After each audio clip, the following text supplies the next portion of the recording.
Air signs, tignan po natin kung ano yung mensahe para sa'yo ngayong araw. Keep in mind po na ito ay general reading lamang. So, hindi po lahat ay makaka-relate.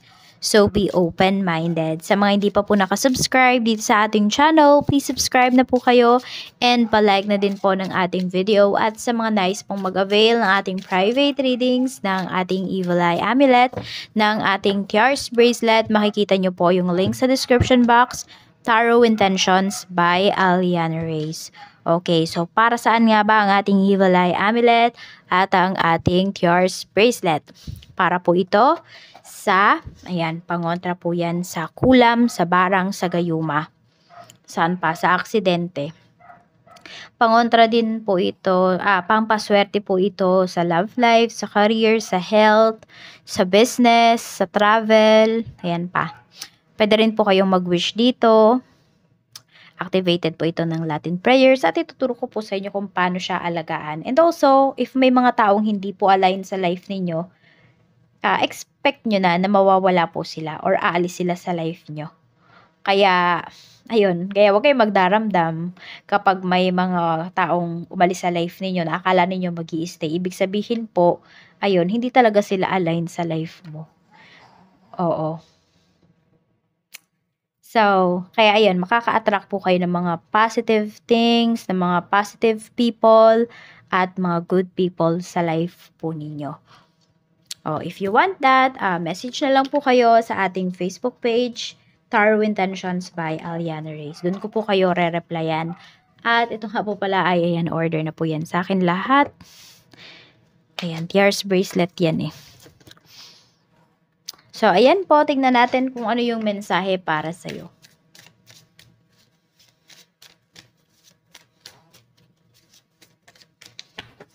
Ewan ko ba, nababother ako, sabi nung, baka sabi ng iba, wala naman laman yung mga box na yan eh. Oh, yan. Meron po. Sino kaya yun napipick up ko na energy na yun, no? Kasi may mga pangalan to eh. Yan. Meron po yan.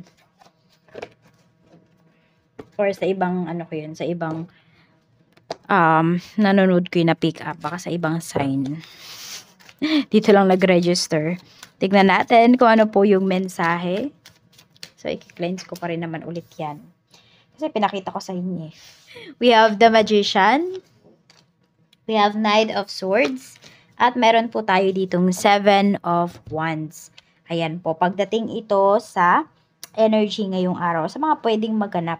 Okay, may nagagalit yata sa inyo dito kasi pwedeng lagi na lang kayo nakaharap sa phone.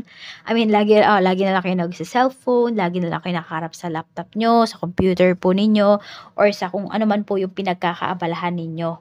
Meron naman dito kaya nyong mag-multitask. Kaya lang kasi, ayun, pwedeng hindi nyo na masyadong nabibigay yung best ninyo kasi nga nagmo-multitask kayo dito. Yes, kaya nyo, pero hindi nyo nabibigay yung best po ninyo. So, ayan, meron din naman dito, porket kaya mo bang mag-multitask, lagi ka na lang bibigyan ng maraming trabaho. So, pwedeng nagre-reklamo din naman kayo dito. So, tignan po natin pagdating naman sa family, kamusta? Sa family ni Air Signs, happy birthday nga po pala kay Gemini. So, ayan. So, panoorin nyo na po kung hindi nyo pa napapanood. Happy birthday, Gemini. Tapos, ang thumbnail nun is yung may mga cake slices. So, tignan natin pagdating naman sa family mo, we have 8 of coins. Ayan, yan yung energy pagdating sa iyong family. Meron tayo ditong ace of coins. Okay, at meron tayo ditong 8 of cups. So, nakikita ko dito, mas pinapahalagahan ninyo ngayon ng family mo yung bawat kinikita po ninyo. Your signs, maaring ikaw lang yung kumikita at, nagugulat yung mga, sabi natin na nakakaalam ng mga napundar mo. Kasi, nagugulat sila dahil yun nga, mag-isa ka lang, tas ang dami mong mga sinasagot dito, ang dami mong obligations, ang dami mong responsibilities, yet nakakapagpundar ka. So, may daming nagugulat dito. Syempre, madami ding naiinggit air signs. Ayan, tapos alam mo kung bakit? Kasi hindi lang ikaw yung umiwas sa bisyo. Hindi lang ikaw yung umiwas sa luho, kundi yung buong pamilya mo, air signs. Kaya ayan po, kaya naman talaga, no, meron kayong mga iniiwasan dito. Parang pag hindi naman talaga importante, hindi nyo binibili. Namuhay lang talaga kayo dito or hanggang ngayon namumuhay po kayo ng simple. Kaya madami kayong napupundar, which is yun yung kinakagulat nga po ng ibang tao. Tignan natin, pagdating naman sa mga friends mo, we have the Fool. Meron tayo ditong Judgment. Meron tayo ditong Ace of Swords. Ayan. Yung friend mo na to, parang may sinisikre-sikreto pa to sa'yo. Para bang, hindi naman sa parang nahihiya siya na sabihin yung mga achievements niya sa'yo. Nahihiya siya in a way na parang ayaw kanyang, parang ayaw niya na masabi mo na nagyayabang lang siya, yung tipong ganun.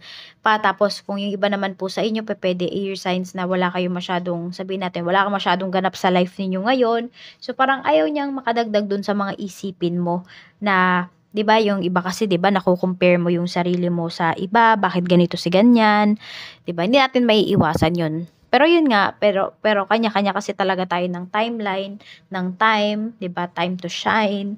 So yun yung friend mo ngayon. Talagang maganda yung takbo ng career niya. So ayun lang, nahihiya siya sa yung sabihin. Alam mo yung siya, sensitive siya. Tama, sensitive tong friend mo na 'to. Alam niya kung kailan siya magsasalita, alam niya kung kailan hindi dapat. So, yun lang, nahihiya siya sa'yo, concerned siya sa mararamdaman mo. Kaya, huwag kang magtampo sa kanya kung naiisip mo na nagsisikreto na siya sa'yo, gano'n. Iniisip niya lang yung mararamdaman mo kasi. Hindi niya iniisip na maiinggit ka, ha? Iniisip niya na parang manghihina ka kapag nalaman mo, gano'n. Or baliktad, baka naman ikaw 'yan, tapos 'yan yung naiisip mo sa friends mo, hindi ka hindi ka na muna nagbabalita sa kanila. Eager sign. So, puwede 'yan vice versa. Kung hindi man sa inyo 'yan, puwedeng sa mga anak ninyo, sa mga apo po ninyo. Yes, you are very proud. Oo. Baka meron naman dito gano'n, nagsasabihan naman kayo ng mga achievements. Kunwari hindi niyo achievements, pero achievements ng mga anak po ninyo, na kayo ng mga kaibigan mo, gano'n. Dahil proud lang po kayo. Yan, dahil proud kayo sa mga anak ninyo, ganun. The Chariot, meron nasa third party situation dito. We have Wheel of Fortune. Meron bang parang ayaw pang umalis? Parang hanggat hindi nahuhuli, hindi aalis. Dito sa third party situation na to, hanggat hindi magulo yung nangyayari. Actually, yung pagpasok mo nga dyan sa third party situation na yan, magulo na yan, di ba? Pero hanggat hindi pa gulong-gulo yung lahat, parang yung iba po sa inyo, hindi pa kayo aalis. Or the other way around, kung merong third party dito sa relationship po ninyo, yun, yung third party hanggat hindi pa siya, hanggat parang hindi pa siya napapahiya, ganon, hindi siya aalis dyan sa kaguluhan na yan, dyan sa pakikiapid. Queen of Swords. Hindi po, hindi mali yung hinala nyo. Tama talaga siya. Yan. Kasi iba sa inyo pwedeng naghihinala pa lang kayo. Wala pa kayong basihan, air signs, pero pwedeng lagi nyo pong naiisip. Parang bigla na lang pumapasok sa isipan ninyo. Meron naman pwedeng sa panaginip po ninyo. Yung una, hindi nyo naman binibigyan ng atensyon yan, pero pwede kasi pong paulit-ulit na. So, ayan po, dito sa Evil Eye din natin, makikita ninyo. Diyan sa Tears Bracelet natin, makikita nyo rin dyan. Pwede nyong i-wish dyan kung kung meron bang third party sa relationship ninyo. Ipakita sa inyo kung sino yung third party. Tipong ganyan po. So, tignan natin pagdating naman po sa iyong kaperahan. We have Page of Swords. Meron tayo ditong Four of Cups. So, marami sa inyo, hindi kayo, yes, okay yung finances ninyo. Pero pwedeng hindi pa kayo kontento. Kaya naghahanap pa rin kayo dito ng iba pang pagkakakitaan. Kaya lang, air signs, mag-iingat kayo kasi pwede po na may manloko sa inyo dito pagdating sa pera. Yan. Or pwede meron kayong binili na isang gamit, tapos sinasabi, original yun, tapos fake pala. Malalaman po ninyo. So, ayan, mag-iingat po kayo, maging mapanuri kayo sa pinagkakagastusan po ninyo ng inyong mga kaperahan at kung ano man dito yung, sabihin natin, yung susunod ninyong magiging source of income. Check natin pagdating naman po sa inyong trabaho pala. We have 6 of Wands. So, meron tayo ditong promotion na pinapakita. King of Wands. pwedeng may bibigay sa'yo dito na, ano yun? Na project. We have 4 of Wands. Ayan po. 4 of Wands, pagdating po yan sa iyong trabaho. So, matatag yung trabaho mo dito. Pwedeng may promotion talaga dito. May ibibigay sa'yo dito na project. Ayan o, tingnan mo, sobrang happy mo din na nagkikwento sa mga katrabaho mo. So, pwedeng dyan sa work naman ninyo, hindi mo masyadong toxic. May mga toxic, pero syempre, di ka naman sumasama sa mga toxic. So, maayos po yung inyong samahan dito ng mga co-workers mo. Wala naman po kayong problema. Wala naman pinapakitang problems po dito. Ayan. So, tingnan natin ano pa yung mensahe pagdating naman po sa negosyo. So, we have the Star. Meron tayo ditong the Empress. Okay? So, you are very creative talaga ngayon pagdating dito sa iyong negosyo. So, tuloy-tuloy mo lang talaga yan, air signs. Ayan po, ang dami-dami yung mga pinaplano. Meron dyan, unti-unti matutupad na. Actually, parang meron ngang mga plans ninyo pagdating dito sa business na tupad na. Meron naman, malapit pa lang ulit. So, alam mo yan, parang one step at a time lang talaga yung sinasabi sa'yo dito ni Universe. Kaya huwag kang magmamadali pagdating sa iyong negosyo.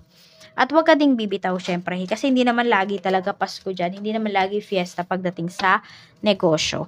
Tignan po natin ano pa yung mensahe para sa'yo. Mensahe pa po natin, Spirit Guide. Mensahe pa po natin for air signs. Blessings. We have purse, wallet.